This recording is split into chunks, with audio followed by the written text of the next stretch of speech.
Saúde a amada igreja com a paz do nosso Senhor Jesus Cristo. Amém.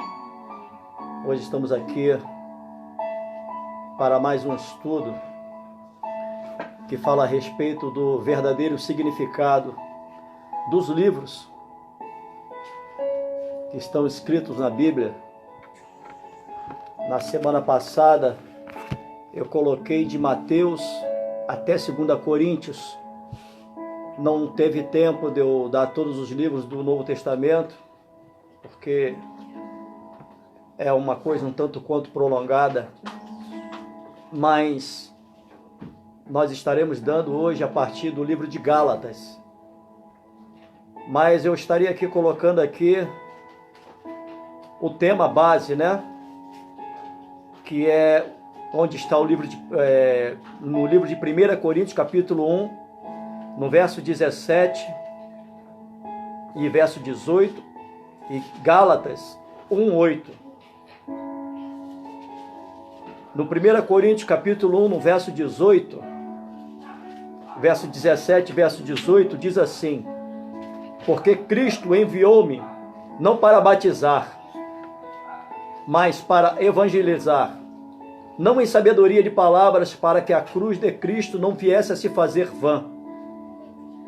Porque a palavra da cruz é loucura para os que perecem, mas para nós que somos salvos é o poder de Deus. E no livro de Gálatas 1:8, o apóstolo Paulo, ele diz assim: mas, mães, ainda que nós mesmos, ou um anjo do céu, vos anuncie outro evangelho, além do que já vos tenho anunciado, que seja anátema. Então esses são os 2 livros e os 3 versículos que são bases para esse estudo. Mas antes vamos estar louvando ao Senhor com o louvor 186 da nossa harpa cristã, de valor em valor.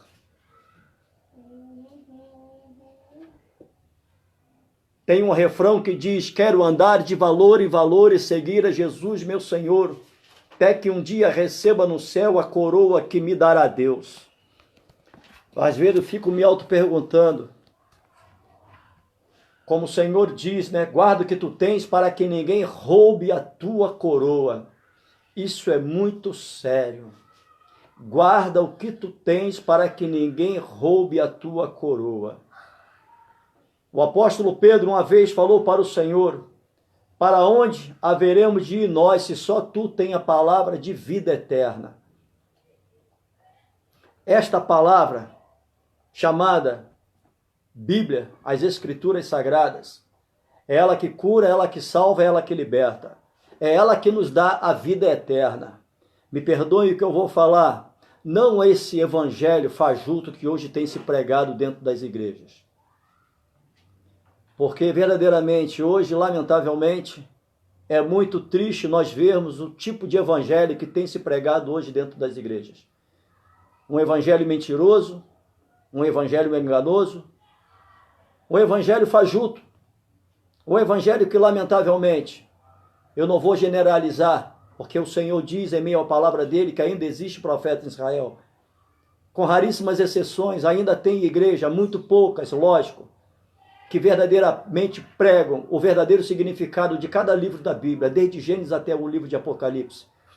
O real, verdadeiro significado para que cada livro ele foi escrito. Hoje se pregam, hoje se abrem qualquer livro, e qualquer livro que se abrem, só se falam desse mundo. Se nós pararmos e analisarmos, se nós sentarmos e viermos verdadeiramente estudar os livros de Gênesis e Apocalipse, nós vamos ver que, na verdade, esses livros nos incitam, nos trazem a compreender algo completamente diferente disso que hoje os homens têm pregado. Se fala de juízo, todos os livros, desde Gênesis a Apocalipse, volto a dizer, se fala de juízo, se fala de fé, se fala de perdão, se fala de ordem e decência, se fala de pecado, se fala sobre o Espírito Santo, se fala do céu, se fala do inferno, se fala do retorno de Cristo, se fala do momento, querendo o homem ou não, querendo a igreja não aceitar, mas é um momento que, lamentavelmente, nós como igrejas vamos passar em breve. É uma tecla que eu vou bater sempre. Muitos acham que o próximo grande advento que haverá de acontecer ou é o retorno de Jesus para buscar aquilo que é dele, que ainda habita na terra, o seu Espírito. E com isso, quem foi encontrado nesse momento como o templo do Espírito Santo de Deus haverá de subir e morar no céu. Esse não é o próximo grande advento que haverá de vir sobre a terra. Mas o próximo grande advento que haverá de vir sobre a terra é o período das dores, que no qual já estamos até vivendo. Mas o grande momento, um outro próximo advento antes do retorno de Cristo é a perseguição da igreja. Querendo o homem ou não, querendo a igreja ou não, a igreja, nós como igrejas vamos passar pelo princípio das dores e com isso nós, igreja, seremos perseguidos. Querendo o homem ou não, isso vai acontecer e nós estaremos nesse momento, no momento das dores, no momento da perseguição. Mas só que, lamentavelmente, volto a dizer, em qualquer livro que se abra, só se fala desse mundo, mas não se fala do que verdadeiramente para cada livro foi escrito. Volto a dizer, não se fala de fé, não se fala sobre o Espírito Santo. Se nós entrarmos dentro da igreja hoje e perguntarmos para qualquer crente que seja, se ele conhece o Espírito Santo, ele vai dizer que possivelmente não conhece, porque não ensinam a respeito do Espírito Santo, não estimulam o crente a estar mais próximo do Espírito Santo, ser íntimo do Espírito Santo. É como o próprio Jó, no livro que leva o seu nome, no capítulo 42, ele diz, depois de tantos anos, depois de tanto tempo, fazendo sacrifício pelos seus próprios filhos, ele mesmo abre a sua boca e diz, Senhor, eu te conheci apenas por ouvir, hoje eu te conheço por experiência própria. Ou seja, a igreja não conhece o Senhor, ela apenas o conhece por ouvir, mas não conhece por experiência própria, porque hoje não se prega um verdadeiro evangelho dentro das igrejas. Volto a dizer, se pregam um evangelho mentiroso, um evangelho enganoso, um evangelho fajuto. Mas nós vamos louvar ao Senhor agora nesse momento. Aleluias.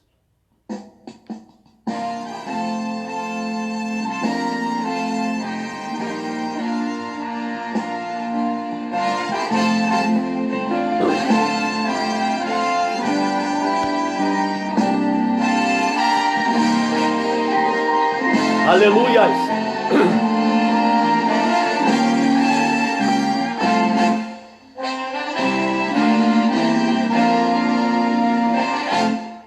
Pela fé que uma vez me foi dada, para seguir o Cordeiro de Deus, pela graça de Deus enviada, andarei com valor para os céus.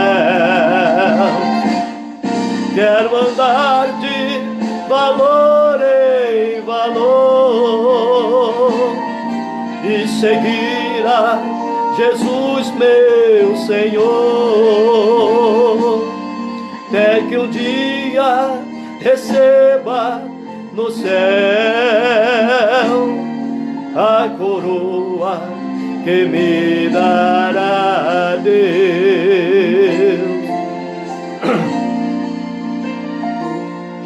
De Deus quero vestir a armadura pra lutar com coragem e valor, pois aqui a peleja é dura contra as hostes do vil tentador. Quero andar de valor em valor Jesus, meu Senhor, até que um dia receba no céu a coroa que me dará Deus.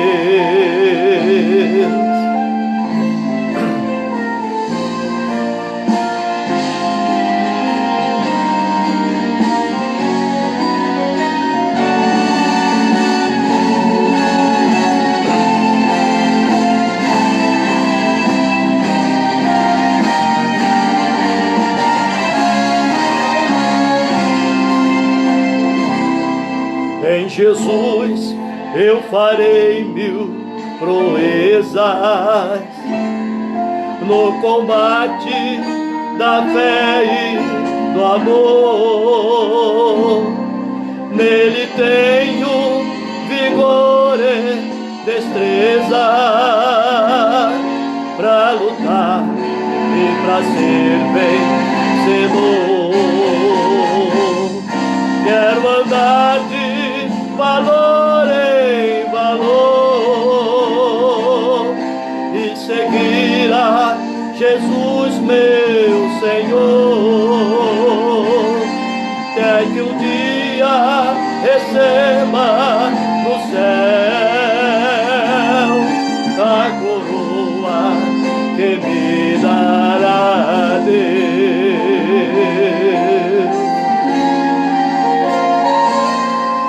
Eu direi ao findar esta liça: combati o combate de amor e coroa terei de justiça, que do céu me dará o Senhor.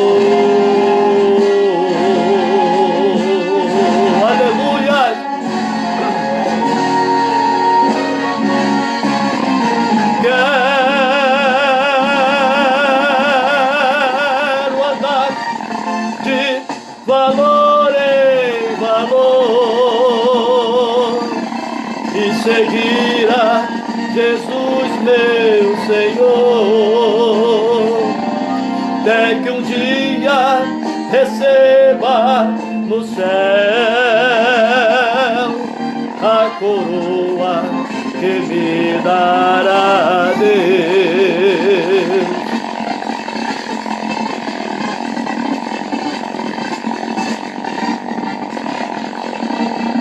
E seguir a Jesus, meu Senhor. Tá dando um probleminha aqui, mas não esquenta a cabeça não, tá?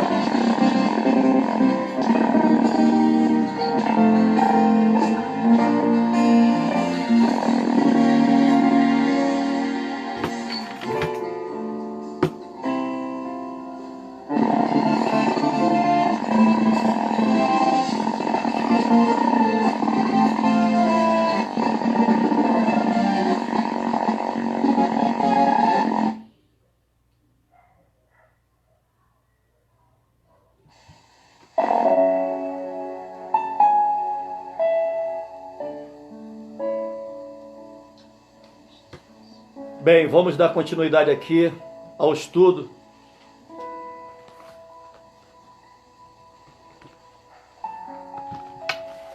Nós paramos no livro de Gálatas, melhor dizendo, paramos no livro de 2 Coríntios e vamos dar continuidade aqui agora no livro de Gálatas.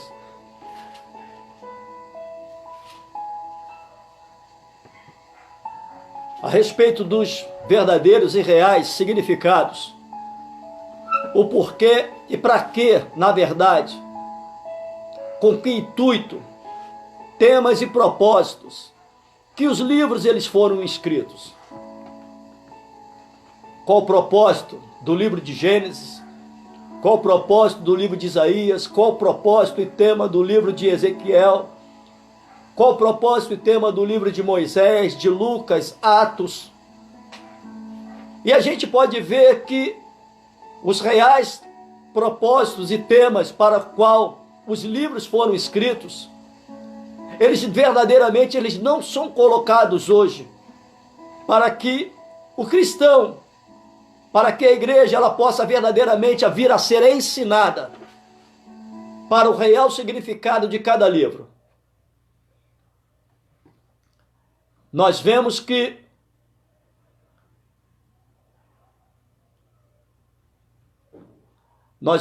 cada livro aqui, ele foi escrito com um significado totalmente diferente.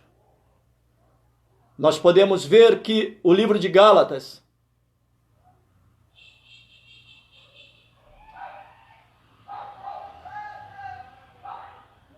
perdão, não há problema.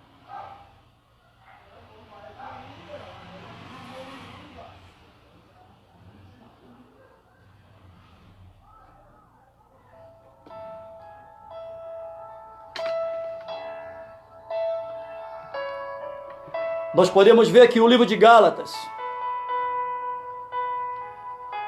é um estudo fundamental que mostra quão completa foi a obra da morte de Jesus na cruz para a nossa salvação. E uma coisa que muito me chama a atenção é que traz aqui uma frase que diz que nada precisa ser acrescentado a esta obra, nem nada precisa ser melhorado, até porque a obra, ela foi perfeita. Aí algo que me chama muita atenção.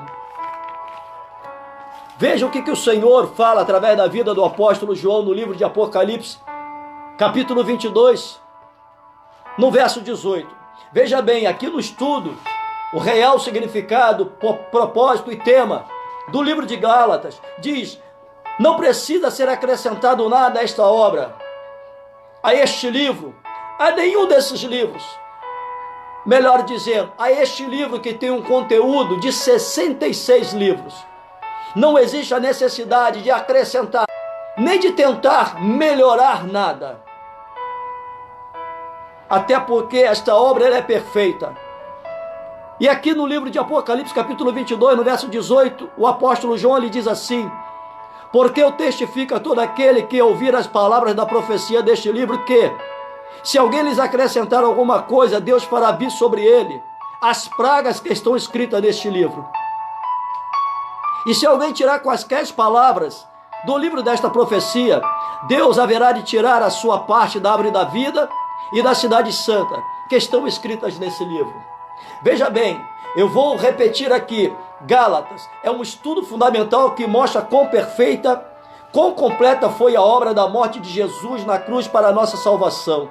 Nada precisa ser acrescentado a esta obra, até porque ela foi perfeita. E nós vemos tantos homens fazendo tantos acréscimos às Escrituras Sagradas, acrescentando tantas coisas às Escrituras Sagradas, passando para quem lhe ouve, para quem lhes ouve, melhor dizendo, porque são dezenas de milhares, de centenas de pessoas, um alimento podre, um alimento que, em vez de mostrar o caminho do céu para o homem, cada vez mais foca o homem estar com seu coração neste mundo. Nem nada precisa ser melhorado. Nós não precisamos melhorar nada na palavra de Deus.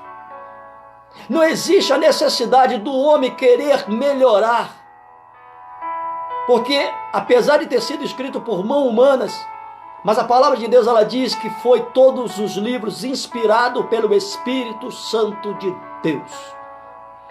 Foi escrito por homens e mulheres que foram separados por Deus para narrarem uma história, a história da igreja, a história do povo de Israel, desde a sua saída do Egito até o livro chamado Apocalipse, também autodenominado livro da Revelação. Não existe a necessidade de eu, pastor Augusto Menezes, tentar melhorar. Não. O meu objetivo, a minha obrigatoriedade é ensinar a palavra de Deus. Nada além disso. O autor é o apóstolo Paulo. E este livro ele foi escrito por volta de 49 anos depois de Cristo, antes do Concílio de Jerusalém, realizado em 50 anos depois de Cristo. O propósito era refutar aqueles que insistiam que os cristãos deveriam obedecer à lei de Moisés e lembrar os cristãos da sua liberdade em Cristo. Ou seja, mostrar para o homem que já não estamos mais sobre a lei do homem, mas estamos sobre a graça de Cristo. Porque uma coisa que me chama a atenção, no livro de Mateus, fala que os fariseus da época, eles colocavam um jugo sobre o povo, que na verdade eles mesmos não carregavam. Veja bem, os fariseus da época, eles colocavam um jugo sobre os ombros do povo, mas eles, por serem fariseus, eles mesmos não carregavam. E nos dias de hoje não está diferente. Os líderes hoje, eles colocam sobre os ombros do seu povo, da sua igreja, um jugo que nem mesmo eles procuram carregar. Mas fazem através de um evangelho mentiroso, enganoso e fajuto, fazem com que o seu povo carregue. Porque hoje é muito mais fácil ouvir o homem falar do que ouvir Deus. Porque se o homem buscasse ouvir Deus falar, o homem não carregaria sobre os seus ombros o jugo deste mundo, mas estaria com a graça de Jesus sobre os seus corações. O tema: lei, fé, liberdade e obra do Espírito Santo. O jugo do homem, ele é pesado. Na maioria das vezes ele é amargo, ele é duro. Mas a obra do Espírito Santo, o próprio Cristo, ele diz que ele colocaria sobre os meus ombros e sobre os teus ombros um fardo que seria leve. A obra do Espírito Santo, o Espírito Santo de Deus, a Bíblia relata que ele é alegre. Ele não é pesado, pelo contrário, a Bíblia diz que ele geme com gemidos inexprimíveis ao meu e ao teu favor. Meu Deus, esse é o intuito do livro de Gálatas. Não é o que o homem hoje faz, mas qualquer um que for abrir hoje o livro de Gálatas dentro da sua igreja para pregar uma palavra, vai envolver Gálatas a este mundo, vai transformar o livro de Gálatas num livro do século 21. Não. O livro de Gálatas fala sobre a lei, que é o jugo pesado, fala sobre a fé, a liberdade em Cristo Jesus e a obra do Espírito Santo. Esse é o intuito do livro de Gálatas. Efésios. O livro de Efésios mostra nossa posição de direito como filhos de Deus nas regiões celestiais com Jesus Cristo. Ele conta-nos tudo que o Senhor fez por nós, assim como a forma de apreciar completamente isso e implementar em nossa vida.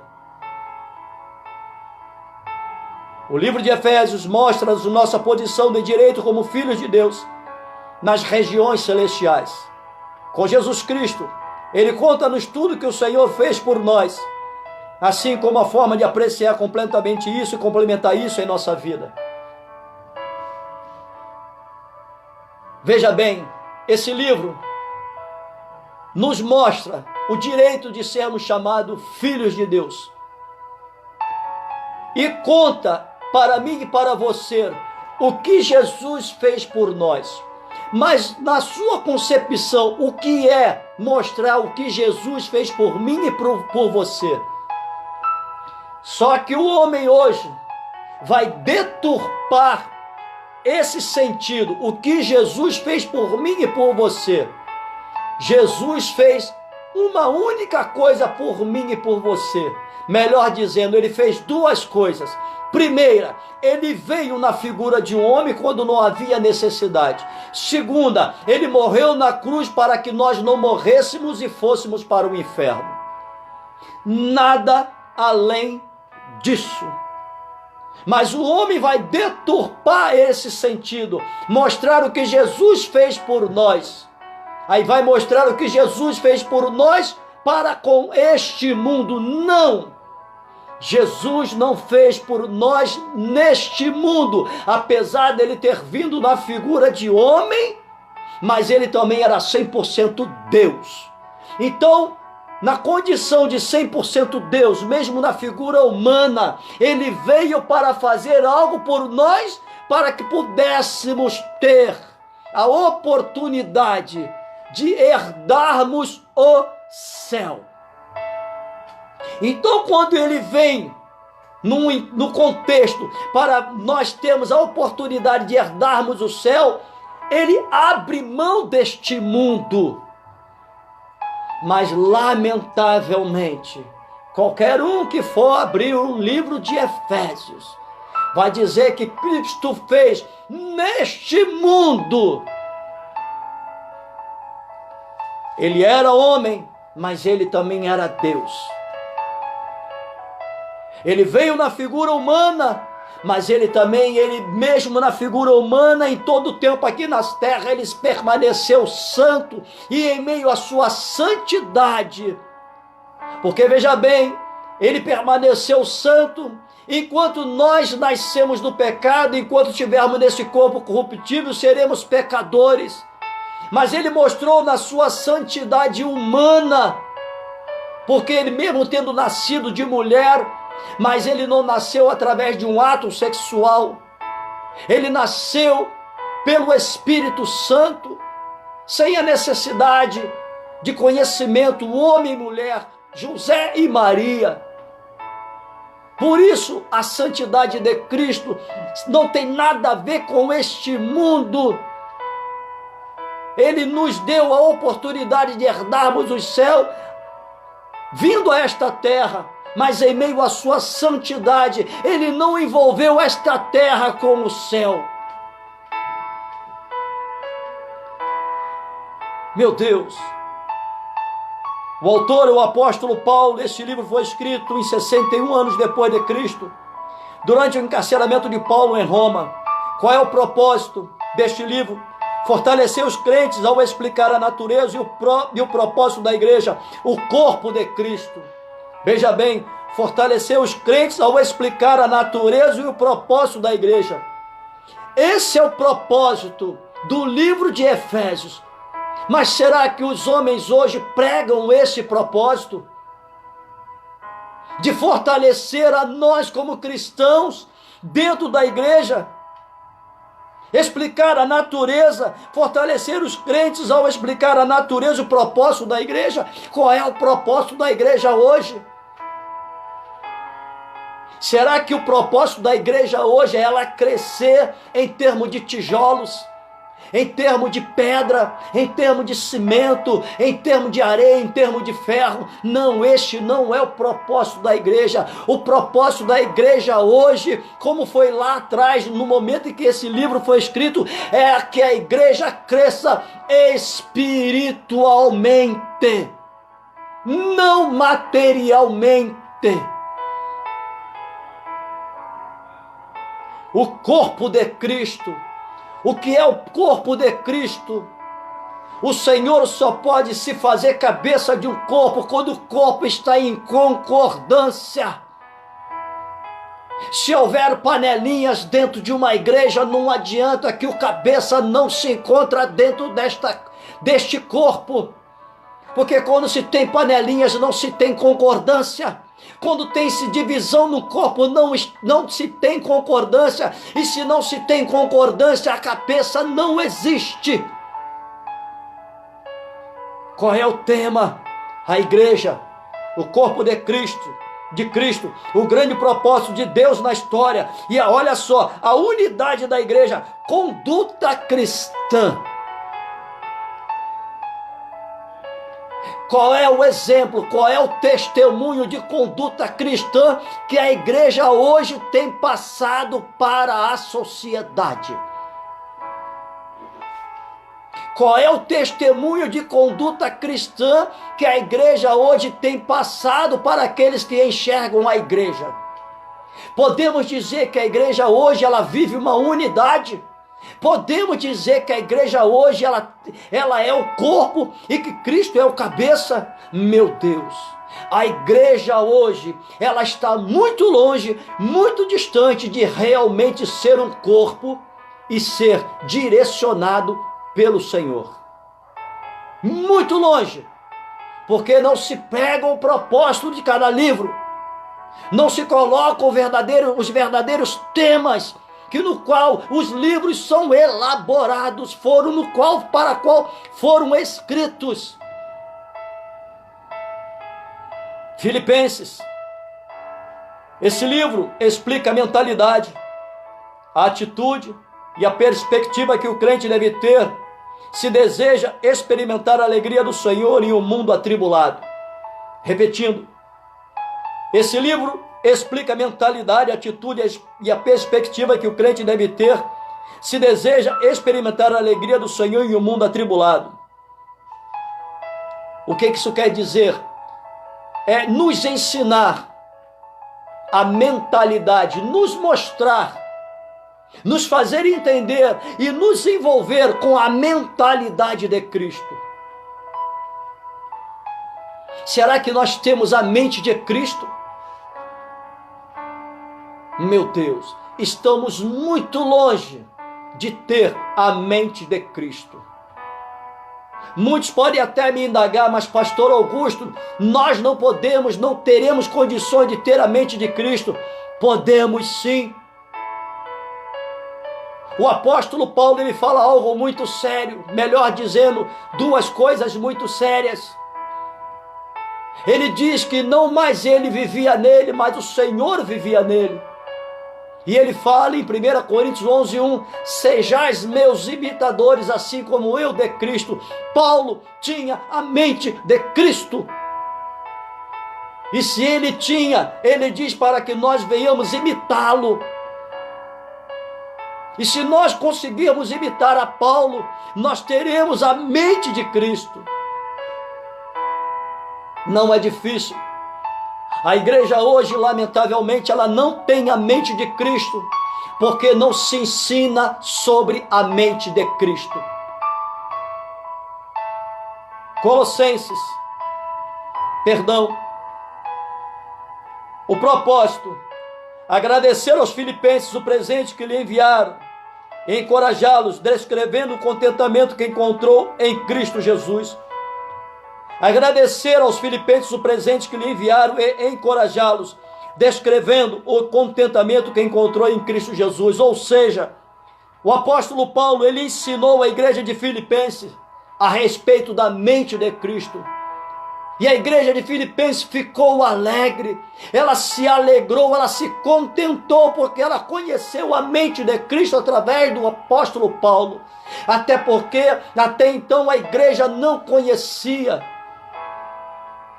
Mas foi-lhe dada uma oportunidade por um único homem de conhecer a mente de Cristo. Tema: contentamento, humildade, unidade, generosidade e alegria. Veja bem, completamente diferente do que hoje se pregam, se falam ou se ensinam dentro da igreja no que diz respeito ao livro de Filipenses. O propósito do livro de Filipenses é ensinar a respeito da mente de Cristo, para que o homem se alegre nisso. E o tema: contentamento, alegria, humildade, unidade, generosidade e alegria. Todas as qualidades do Espírito Santo. Colossenses. Um tema comum nesse livro é a superioridade de Jesus Cristo. Paulo também escreveu essa epístola para refutar, veja bem, falsos ensinamentos que chegaram à igreja. É uma coisa, é uma tecla que eu bato muito, porque muita gente fala para mim: pastor, o senhor gosta muito de falar contra as igrejas. Veja bem, eu não gosto de falar contra as igrejas, não. Eu bato em cima do falso ensino. Lógico, se parar e analisar, eu estou muito longe verdadeiramente do que Paulo foi. Muito longe do que Paulo foi. Mas se ele lá atrás, ele falava a respeito, ele já mostrava os falsos ensinos, por que hoje eu não posso fazer o mesmo? Uma vez que ele diz: sejais meus imitadores assim como eu sou de Cristo. Por que eu não posso imitar a Paulo, mostrando o falso profeta, mostrando o falso ensino? Posso sim. Um tema comum nesse livro é a superioridade de Jesus Cristo. Paulo também escreveu essa epístola para refutar falsos ensinamentos que chegaram à igreja. E hoje, lamentavelmente, a igreja do Senhor está abarrotada de falsos pregadores, falsos mestres, falsos pastores, falsos ministros do evangelho, ensinando um falso evangelho. E lamentavelmente, o homem aceita, porque o falso evangelho vai de contramão à verdade da Bíblia. O falso evangelho é aquele que te alegra. A Bíblia, na maioria das vezes, não vai falar aquilo que você quer ouvir. Mas o falso profeta, ele sempre vai abrir a sua boca para falar aquilo que você queira ouvir, independente da situação que você esteja vivendo, fazendo coisas certas ou fazendo coisas erradas. Na maioria das vezes, fazendo coisas erradas. Mas o falso profeta, ele nunca vai bater nos teus erros, mesmo sabendo que você está errado. Mas ele vai ensinar um falso evangelho, um evangelho fajuto, uma palavra mentirosa, uma palavra enganosa. O propósito: combater as falsas doutrinas sobre Jesus Cristo e mostrar para os colossenses a suficiência de Jesus Cristo. Veja bem, combater as falsas doutrinas sobre Jesus Cristo é o que mais tem se feito. Estão pregando um Jesus Cristo de facilidade. Estão pregando um Jesus que hoje pela manhã você pode acordar, fazer o que você bem entende. De noite, antes de você dormir, você dobra o seu joelho ao pé da sua cama, pede perdão ao Senhor, e o Senhor assim perdoa. Porque a palavra de Deus, ela diz que Jesus é amor, mas eles se esquecem de pregar que Deus, ele é fogo consumidor. Será que verdadeiramente nós podemos brincar com Jesus Cristo? Muitos acham que nós podemos brincar com o Filho de Deus. No outro dia, acho que se não me falha a memória, foi semana passada, teve um amado irmão que perguntou para mim: pastor Augusto, já pensou se a Bíblia relatasse o momento em que Jesus retornaria? A maioria do ser humano ia brincar até o dia anterior do retorno de Cristo, para que ao findar o dia anterior do retorno de Cristo, o homem ia pedir perdão para que no dia posterior Jesus pudesse levá-lo para o céu. Mas engana-se quem acha que pode brincar com Jesus. O Jesus que tem se pregado hoje dentro das igrejas é um falso Cristo. Jesus é amor, sim, mas não se esqueçam, ele é o próprio Deus. E quando se diz que Deus é fogo consumidor, é porque Cristo é fogo consumidor. A Bíblia diz: quão horrendo é cair na mão do Deus vivo. Vou dizer para vocês: quão horrendo é cair na mão do Senhor Jesus Cristo. Porque a própria palavra de Deus em João diz que o Verbo estava com Deus. O Verbo era Deus. Meu Deus, o que estão fazendo com a igreja hoje, o que estão fazendo com Jesus Cristo hoje? Tema: a pessoa de Jesus Cristo, falsas doutrinas, nova vida de Cristo. A nova vida com o Senhor Jesus Cristo é muito diferente dessa nova vida que as pessoas colocam hoje. Volto a dizer, onde tudo se pode fazer. Aí chega de noite, antes de dormir, dobra o seu joelho ao pé da sua cama, pede-se perdão e Jesus perdoa. Cuidado, cuidado, não é bem assim não. É como eu coloquei ainda há pouco no livro anterior. Se o homem pudesse entender, se fosse ensinado dentro das igrejas a mente de Cristo, a igreja não teria mente vazia do jeito que tem hoje, pensando que pode se fazer com Jesus Cristo o que se bem entende. 1 Tessalonicenses. O tema desse livro foca em ter uma vida santa e justa, enquanto aguardamos o retorno de Jesus Cristo. Paulo também ofereceu palavras de conforto referentes a cristãos amados que morreram. Repetindo, o tema deste livro foca em ter uma vida santa e justa, enquanto aguardamos o retorno de Jesus Cristo. Uma vida santa e justa, enquanto aguardamos o retorno de Cristo. Unidade, corpo, a mente de Cristo. Uma vida santa é uma vida com a mente de Cristo. Uma vida justa é uma vida com a mente de Cristo. Qual o tipo de justiça que nós temos feito? Muita gente fala para mim assim: pastor, o senhor gosta muito de julgar. Não julgo não, como homem não. Mas em meio à palavra, as escrituras sagradas me dão respaldo para julgamento. No livro de João, capítulo 7, no verso 24, diz: não julguemos segundo a aparência, mas julguemos segundo a reta justiça. Qual justiça que nós temos feito hoje, para que possamos vir a ser aprovados no momento do julgamento? Qual a santidade que nós temos vivido nos dias de hoje? Qual justiça que nós temos vivido? Qual o tipo de justiça que nós temos mostrado? Meu Deus, eu conheço muitas pessoas que dizem assim: ser crente igual aquele ali, eu prefiro ficar fora da igreja, prefiro ficar no espiritismo, prefiro ficar na maçonaria, prefiro ficar na macumba, prefiro ficar em tantos lugares, mas na igreja eu não fico, porque hoje o crente não dá um testemunho de boa justiça nem de santidade. Eu e a minha esposa, se não me falha a memória, acho que foi no domingo ou segunda-feira, ontem nós vimos um vídeo que, olha, para mim foi um dos piores vídeos que eu vi no que diz respeito à igreja.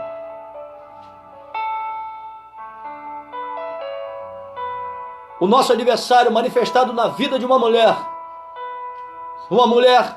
uma negra, toda de branco, um contregum em cada braço, amarrado.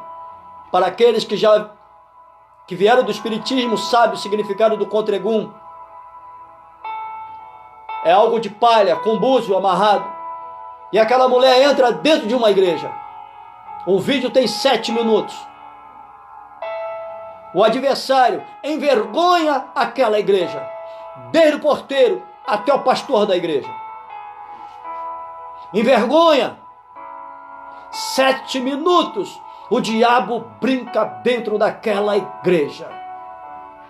E a igreja lotada. O diabo usando uma vida humana, gritando, dando gargalhada, pombagira dando gargalhada dentro da igreja. E todos sentados. Missionárias, o ministério, pastor, presbítero, porque o ministério estava cheio de homens sentados. E tinha uma mulher de roupão, apoiada no púlpito dessa igreja. Com a cabeça baixa ela estava, com a cabeça baixa ela ficou. Todos foram envergonhados pelo diabo.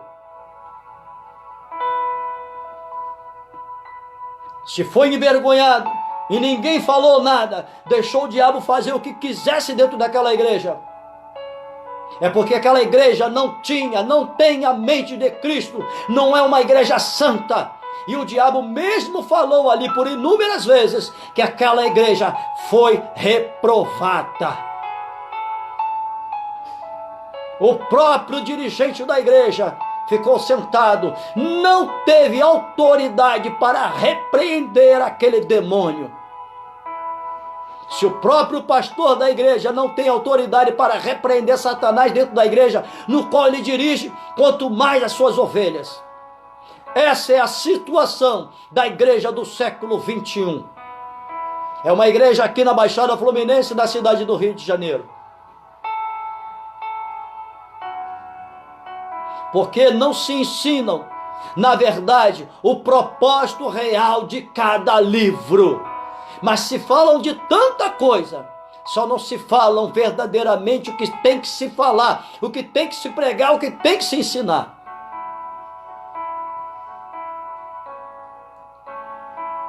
Paulo também ofereceu palavras de conforto referente a cristãos amados que morreram. Aqui, esses crentes que morreram, Paulo também ofereceu palavras de conforto referente a cristãos amados que morreram. Ou seja, estavam mortos na fé.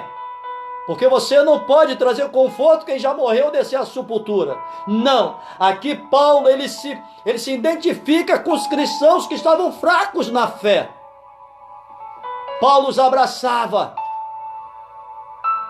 E uma coisa que me chama a atenção, veio aqui à minha mente agora, nesse vídeo que nós vimos aqui, eu e minha esposa, no domingo ou segunda-feira, se não me falha a memória. Aquela mulher, ela mesmo abre a boca dentro dessa igreja, ela diz que ela ouviu dizer que ali dentro daquela igreja se pregava um Cristo que curava, salvava e libertava. Que no mesmo momento que ela adentrou por dentro daquela igreja, ela sequer recebeu um aperto de mão, um sorriso, um abraço de ninguém. E da mesma forma que ela entrou dentro daquela igreja, ela sentou, ela permaneceu. Muitas das vezes o homem não quer nem ouvir uma palavra, mas ele quer receber um abraço. E é isso que Paulo fala aqui no livro de 1 Tessalonicenses, a respeito do abraço, a respeito do calor humano. Isso é uma igreja, isso é o corpo de uma igreja.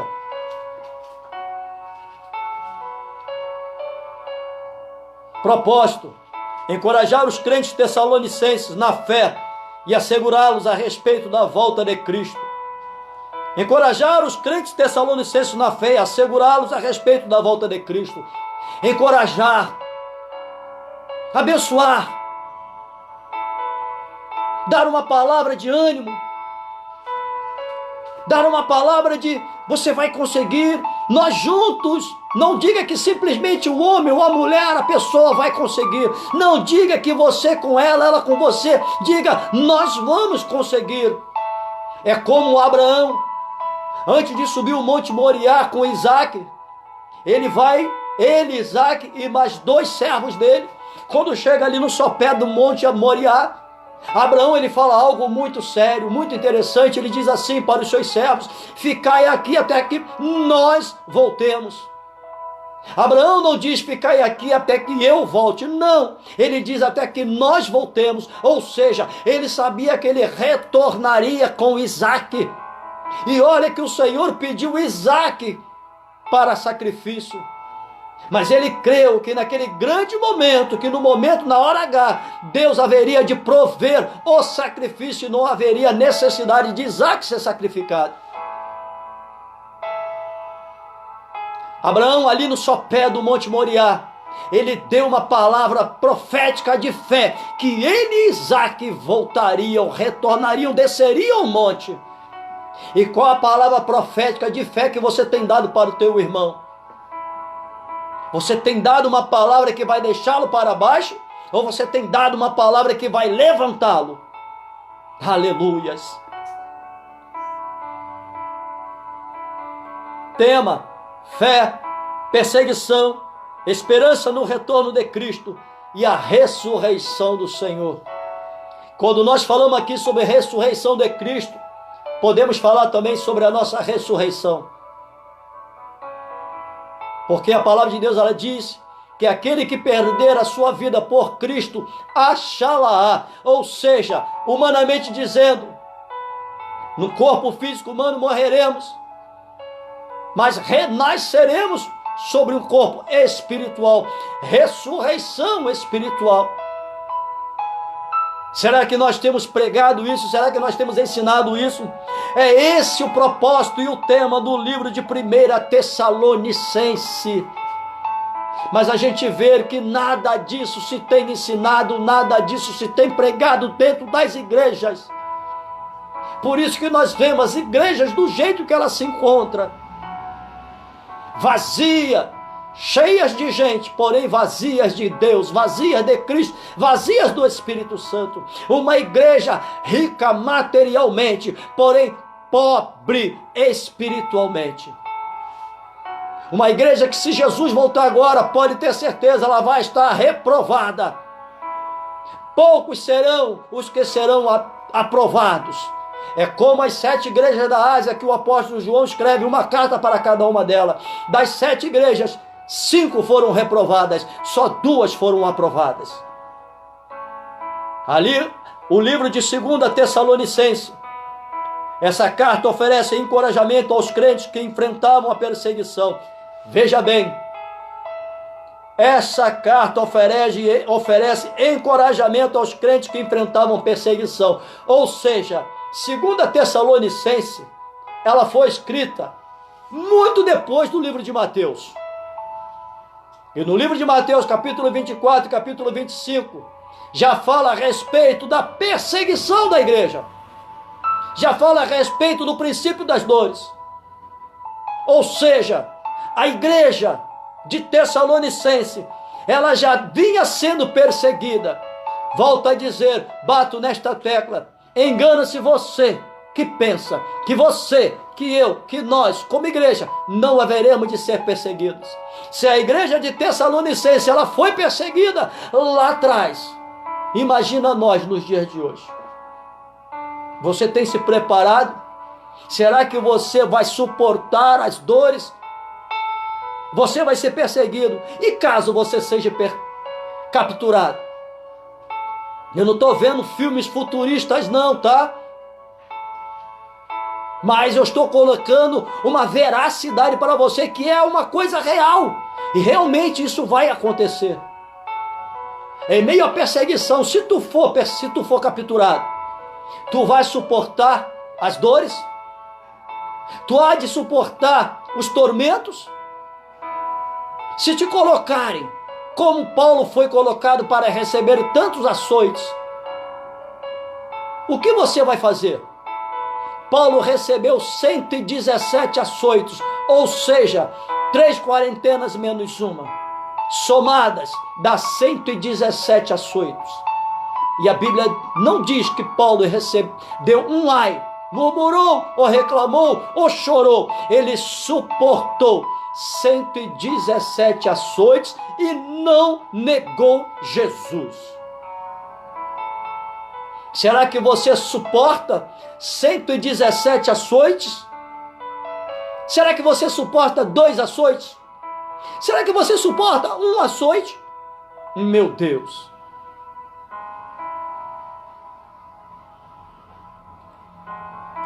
Essa carta oferece, 2 Tessalonicense, né?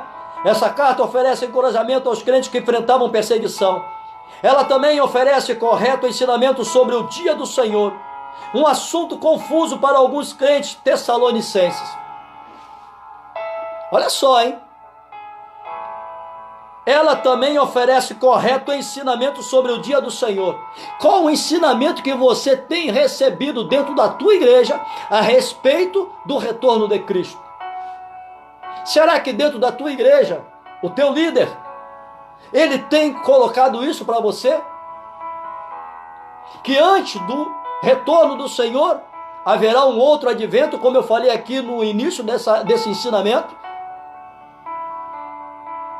Um assunto, olha só, um assunto confuso para alguns crentes tessalonicenses. Por que um assunto confuso? É porque não se ensina. Então, quando não se ensina, nós ficamos como um cego em meio a um tiroteio. Nós ficamos como um barco à deriva. Porque nós não temos ciência do que realmente está para acontecer. Será que você tem ciência realmente do que está para acontecer? Volto a dizer, você está se preparando verdadeiramente para o que está para acontecer? Será que você vai ter estrutura espiritual para suportar? Eu não digo estrutura humana, nem força humana ou força física, não. Será que você terá estrutura espiritual para suportar o que verdadeiramente está para acontecer? Além disso, alguns deles não estavam vivendo como deveria, tendo em consideração a volta do Senhor. E por isso Paulo abordou-se esse assunto também. Veja bem, além disso, alguns deles não estavam vivendo como deveria. Você tem vivido esse evangelho? Como ele deve ser vivido? Ou você tem vivido o evangelho que o homem simplesmente, aleatoriamente prega dentro da tua igreja? Qual o evangelho você, pastor? Você, meu colega de ministério. Qual o evangelho que você tem pregado dentro da tua igreja? Será que você tem pregado um evangelho qualquer? Um evangelho do século 21? Um evangelho materialista? Um evangelho palpável? Ou você está preparando a tua igreja? Não para o retorno de Cristo, mas para algo que vai acontecer antes do retorno de Cristo. Será que é esse evangelho que você tem pregado dentro da tua igreja? O propósito: esclarecer a confusão sobre o dia do retorno de Cristo. Veja bem, o livro de 2 Tessalonicenses é para esclarecer a confusão sobre o dia do retorno de Cristo. Isso é muito sério. A igreja está confusa. Para muitos, Jesus ainda vai demorar séculos para vir. Se engana. Jesus está às portas. Jesus está muito mais próximo de voltar do que você pensa. Jesus não vai voltar daqui a 100 anos. Jesus não vai voltar daqui a 50 anos. Apesar, veja bem, quem sou eu para mostrar para os amados irmãos que estão me vendo? Quem sou eu para dizer que Jesus vai voltar amanhã? Não, não é isso que eu estou querendo dizer. Mas pelos acontecimentos, pelos estudos que eu tenho feito, eu e a minha esposa, pelas coisas que nós temos lido e temos buscado em termos de estudo, não dou 10 anos para Jesus voltar não, hein? O negócio está feio demais. O nosso adversário, ele já está praticamente 100% com o seu governo sobre a terra. E o que você tem buscado? O que você tem vivido? O que você, meu colega de ministério, tem pregado?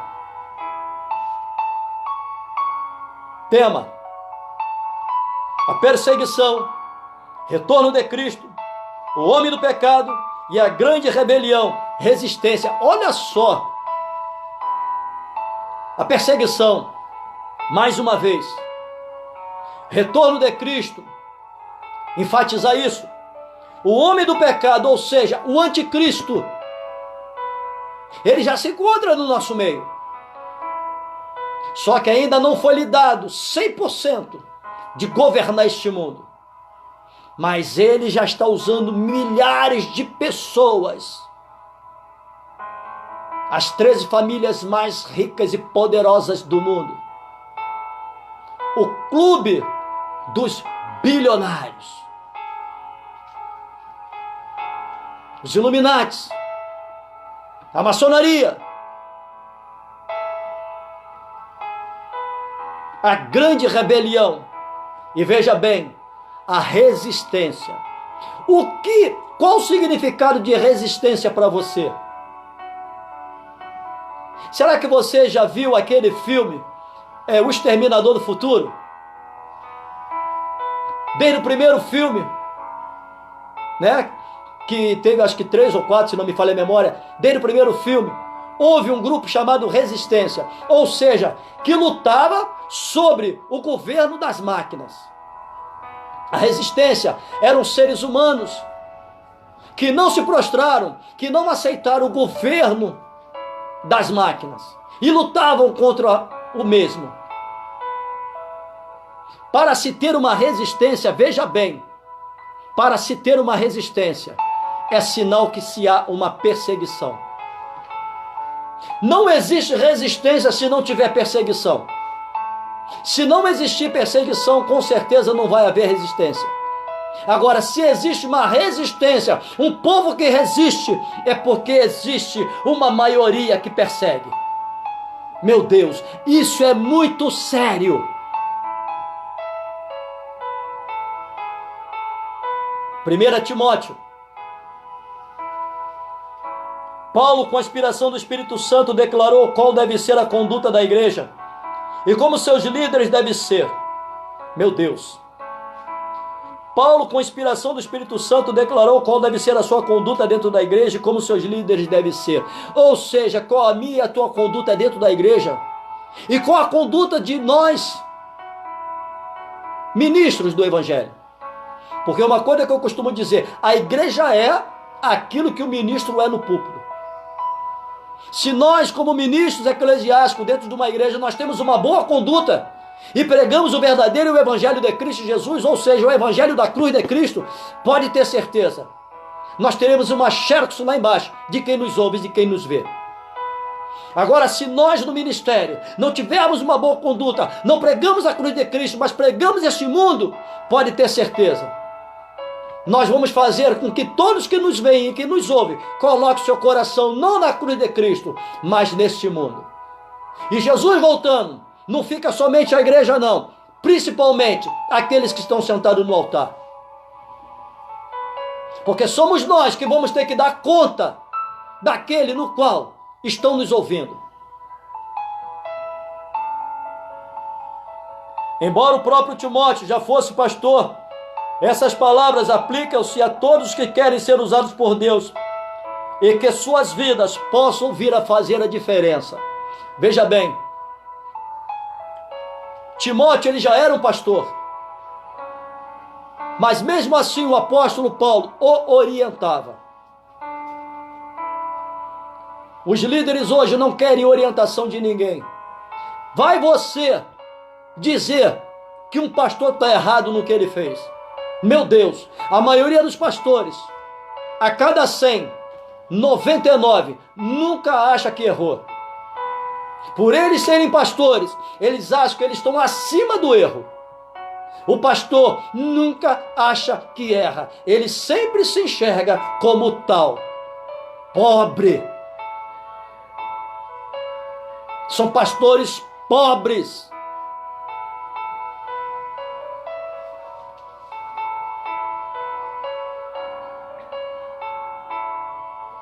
Propósito: encorajar e instruir Timóteo, um jovem líder da igreja. Encorajar e instruir Timóteo. Vamos colocar agora então, como o próprio Paulo ele diz, que é, o versículo chave desse estudo, que o Senhor não chamou Paulo para batizar, mas o chamou para pregar o Evangelho de Cristo, para que a palavra da cruz não viesse fazer vã.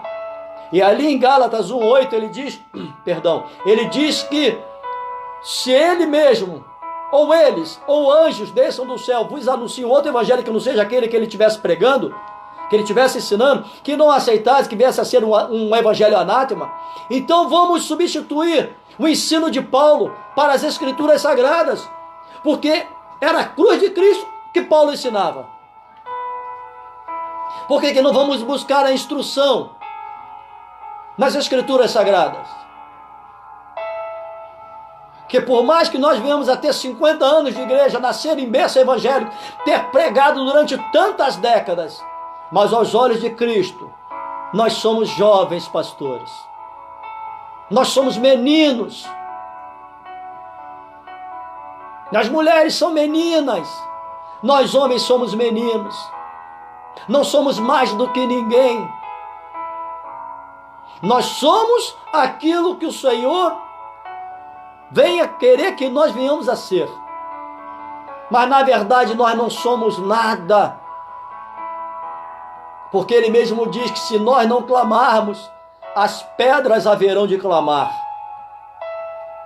Se Ele quiser me calar, Ele me cala e faz com que um paralelepípedo clame no meu lugar. Nós somos os maiores hipócritas, pensando que somos alguma coisa. Nós, na verdade, nós não somos nada. Tema: sã doutrina, adoração pública, liderança na igreja, disciplina individual, uma igreja que se importa. Veja bem, sã doutrina, ou seja, aquilo que Paulo falou, pregar o evangelho de Cristo, para que a palavra da cruz não se faça vã. Não podemos abrir mão da palavra da cruz, porque, volto a dizer, aquilo que eu costumo dizer, foi na cruz que eu e você conseguimos a salvação em Cristo Jesus. Adoração pública, em todo o tempo. É como o Senhor, é como o apóstolo Paulo instrui a Timóteo, em tempo e fora de tempo. Ou seja dentro da igreja, seja dentro da tua casa, seja no teu trabalho, seja no teu colégio, seja na rua, dentro do ônibus, dentro do trem. O teu culto não deve acabar. A tua adoração para com Deus não deve acabar. Em todo tempo, adore ao teu Deus. Em todo tempo, fale da cruz de Cristo. Liderança na igreja, meu Deus. Essa é a coisa mais séria da igreja hoje. Liderança. A igreja está sem liderança. Pode até ter homem à frente de um trabalho, mas a liderança que eu falo é a liderança de Jesus Cristo. A igreja hoje está sem a liderança de Jesus Cristo. Está sob a administração da mão humana. Mas sobre a liderança de Jesus não está. Porque se a igreja do século 21, ela estivesse sobre a liderança real de Jesus Cristo, a igreja não estaria a bagunça que ela se encontra hoje. Sem direção. Disciplina individual. Como se portar. O apóstolo Paulo instruiu ao jovem pastor Timóteo da forma como ele deveria se portar. Como é que você se porta hoje? Qual é o seu estilo de vida? Será que você usa aquelas calcinhas bem apertadas? Você homem. Será que você sobe o púlpito da sua igreja ou de qualquer outra igreja com aquelas calças bem apertadas, mostrando volumes genitais que não são para ser mostrados, com a boquinha lá na canela desse jeito assim, ó, que você precisa ter uma canelinha de caniço para poder passar? Se você tiver uma canelinha um pouco mais gorda, não passa. Com a sobrancelhinha feita. Qual é a sua disciplina individual? Como é que você se porta hoje, dentro da igreja e fora dela? Quais são as suas vestes? Ostentando relógios grandões, folheado a ouro? Meu Deus. Eu vejo líderes com uns relojões. Meu Deus, isso não é de Deus não, gente.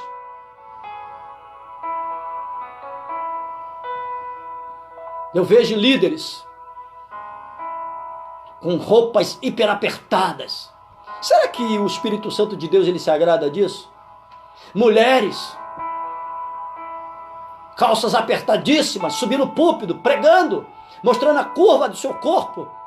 Saias hiperapertadas, blusas superapertadas, elevando o volume dos seus seios.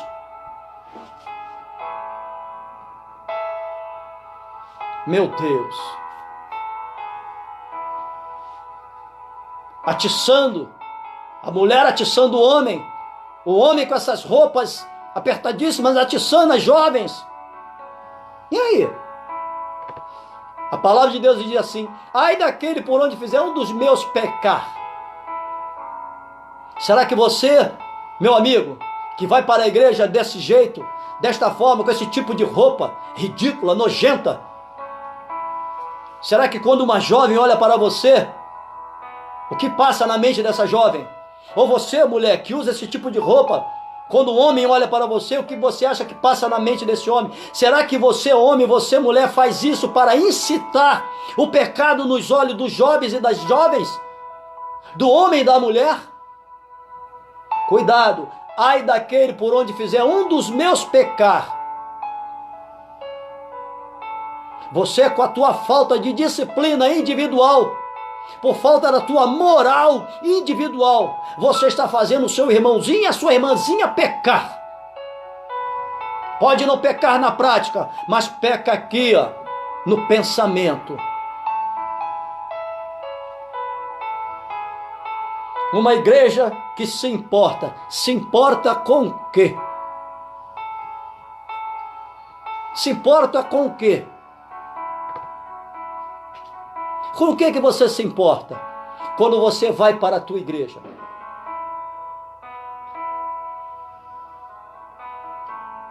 Segunda Timóteo, já são 9 horas. Me perdoem. Aí vai ficar faltando 1, 2, 3, 4, 5, 6, 7, 8, 9, 10, 11. Eu vou só trazer agora o segundo livro de Timóteo. E a partir de Tito, me perdoem, eu vou dar na próxima quarta-feira, tá bom? Porque já são 9 horas. 2 Timóteo. Paulo escreveu essa segunda carta a Timóteo para encorajá-lo a ser fiel a Cristo. Paulo escreveu essa segunda carta a Timóteo para encorajá-lo a ser fiel a Cristo. Será que nós estamos encorajando o nosso amado irmão, a nossa amada irmã, a continuar a ser fiel a Jesus? Porque veja bem, anterior aos 2 livros de Timóteo, tem o livro de Tessalonicenses, 1ª e 2ª, mas nós podemos ver que a perseguição já começou em Tessalonicense. E eu quero acreditar que em Timóteo deu-se a continuidade. E Paulo encorajava Timóteo a permanecer fiel a Cristo em meio a tantas coisas. Porque Paulo instruiu Timóteo a falar sempre a verdade. E Paulo ele fala algo muito interessante, ele diz para Timóteo: prega o evangelho, a sã doutrina, para que tu possas salvar tanto a ti mesmo quanto aqueles que te ouvem. E Paulo vai dizer para Timóteo que haveria de chegar um tempo que muitos não iam querer mais dar ouvidos à sã doutrina. Pelo contrário, iriam trazer para si doutores conforme as suas próprias concupiscências, para falar aquilo que viesse a agradá-los, onde haveria de dar comichão nos seus ouvidos, fábulas, ou seja, buscariam para si doutores para contar histórias, mas já não iam querer mais ouvir a sã doutrina. E ainda existe Timóteos nos dias de hoje, porque eu quero acreditar, portanto, pregar essa doutrina, já naquela época eles já não a queriam mais, porque essa é a instrução que Paulo dá para Timóteo. E eu quero acreditar que Timóteo muitas das vezes ficava triste, que por mais que ele pregasse o Senhor Jesus Cristo, as pessoas não queriam ouvir a verdade. E eu quero acreditar que Timóteo ele ficava entristecido, mas Paulo assim o encorajava a ser fiel, a pregar a cruz de Cristo, não olhar para trás, não olhar para aqueles que não querem a verdadeira sã doutrina. E você, nos dias de hoje, qual encorajamento você tem passado para o teu irmão ou para a tua irmã? Paulo também inclui uma breve visão de como seriam os últimos dias. Olha só, aquilo que eu acabei de falar ainda há pouco. Além de encorajar Timóteo já naquele período, Paulo também já falava sobre os nossos dias hoje. E se ele encorajava Timóteo, por que nós não podemos encorajar os verdadeiros homens de Deus que pregam a verdadeira palavra? Porque, me perdoem, a maioria não prega, a maioria esmagadora não prega. Mas como a Bíblia diz, volta a dizer, ainda existe profeta Israel. Ainda existe profeta Israel, como Elias e como aquele outro punhado que o Senhor separou. Elias pensando que estava só, mas não, o Senhor também tinha separado, tinha poupado alguns outros profetas. E nos dias de hoje o Senhor tem separado ainda verdadeiros profetas. que não tem olhado para trás, não tem olhado para este mundo, não tem olhado para esta terra, não tem olhado para este século, e esses homens precisam ser encorajados. Você tem encorajado esses homens? Porque eu vou falar uma coisa para você, esse ministério que nós temos, de não falar aquilo que você quer ouvir, meu Deus, tu não tem ideia de como é dolorido esse ministério, essa chamada. Será que você tem encorajado alguém que tem esse tipo de ministério? Que por mais que pregue a cruz de Cristo, as pessoas, a maioria não quer ouvir, porque não satisfaz a sua carne, o seu ego, as suas vontades. Porque hoje a igreja quer um evangelho de oba-oba, um evangelho de facilidade, onde o homem atrás de um púlpito, a mulher atrás de um púlpito diz que está tudo bem, quando na verdade não está nada bem. E esses que por mais que preguem, se enxergam sozinhos. Você tem encorajado esse homem, você tem encorajado esta mulher, você tem encorajado esses jovens, você tem encorajado esses remanescentes dos últimos dias, porque nós somos os remanescentes dos últimos dias. Porque não olhamos para homens, nós olhamos para Cristo. Propósito: dar instruções finais e encorajamento a Timóteo, um jovem líder da igreja. Dar instruções finais. Veja bem, dar instruções finais, ou seja, o tempo está acabando. Será que você já parou para observar que o fim está próximo? O tempo acabou. E até quando você vai ficar nessa tua mesmice? Até quando você vai priorizar o oba-oba? Até quando você vai priorizar o evangelho mentiroso, falso, fajuto? Até quando você vai priorizar o evangelho humano? Quando é que você vai dar credibilidade a essa doutrina, o evangelho da cruz de Cristo? Quando é que você vai se voltar para a cruz? Cuidado. A palavra de Deus, ela diz que ninguém sabe o dia que Jesus vai voltar. Ele haverá de voltar como ladrão. Cuidado, de repente pode ser que não dê tempo de você olhar para a cruz. Temas: fidelidade, ousadia na pregação. Glória a Deus, ousadia na pregação. Eu vou dar uma orientação para você que não fala aquilo que o homem quer ouvir, que prega a cruz de Cristo, que prega sobre o céu, que prega sobre o inferno, esses dois únicos lugares eternos, que fala sobre a perseguição, sobre as dores que está para acontecer. Continue com essa tua ousadia, não pare não, porque o Senhor é contigo, esse é o teu chamado, não para não.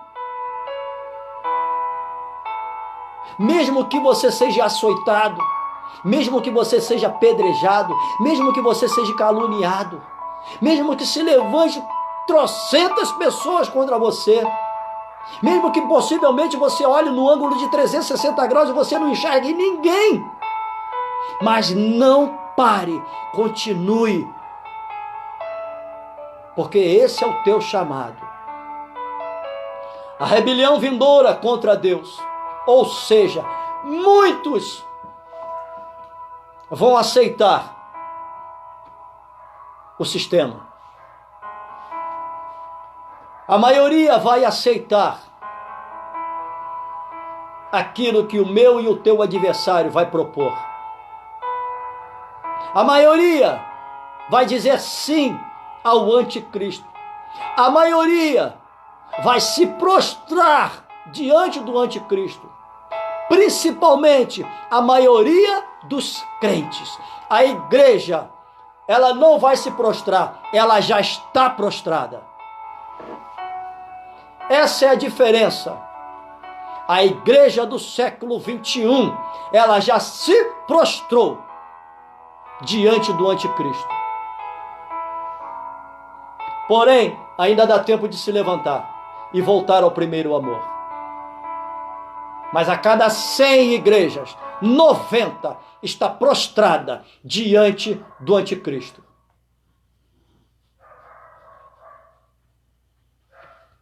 É a rebelião contra Deus.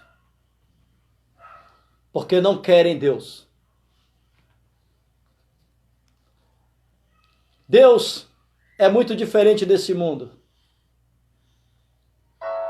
O próprio Senhor diz, usa o pastor Tiago para dizer que aquele que é amigo desse mundo automaticamente se constitui inimigo de Deus. O mundo é bom. Com Jesus tem restrições, e muitas. No mundo não, se pode andar à vontade, se pode ir para a igreja de qualquer maneira, se pode cantar de qualquer maneira, se pode pregar de qualquer maneira, se pode pegar no instrumento de qualquer maneira, se pode subir o púlpito de qualquer maneira, se pode fazer tudo dentro da igreja de qualquer maneira. Isso dentro da igreja do homem. Mas diante da cruz, não se pode fazer nada de qualquer maneira. A cruz nos traz restrições. A cruz nos limita. E o que você prefere?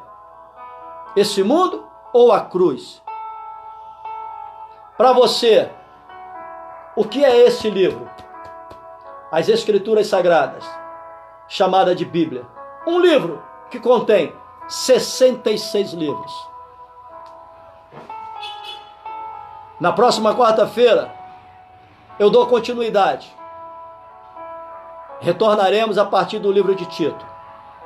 Amém? Que o Senhor Jesus Cristo abençoe a vossa vida, as vossas vidas, melhor dizendo. Que o Senhor Jesus Cristo possa vir a proporcionar a vocês mais temor no coração de vocês. Porque, veja bem, nós temos que verdadeiramente nos preparar. O que está para acontecer é algo muito sério. Você não tem ideia do que realmente está para acontecer. Mateus 24, o princípio das dores. Uma palavra de 5 letras. Dores. Eu e você vamos sentir dor. Mas para aquele que está se preparando, para aquele que se preparou para essa dor, o Espírito Santo tomará para ele. Mas aquele que não se preparou, para aquele que não está se preparando, meu Deus, que o Senhor possa ter misericórdia desses. Um bom final de semana e até a próxima quarta-feira. Jesus Cristo abençoe vossas vidas. Shalom Adonai.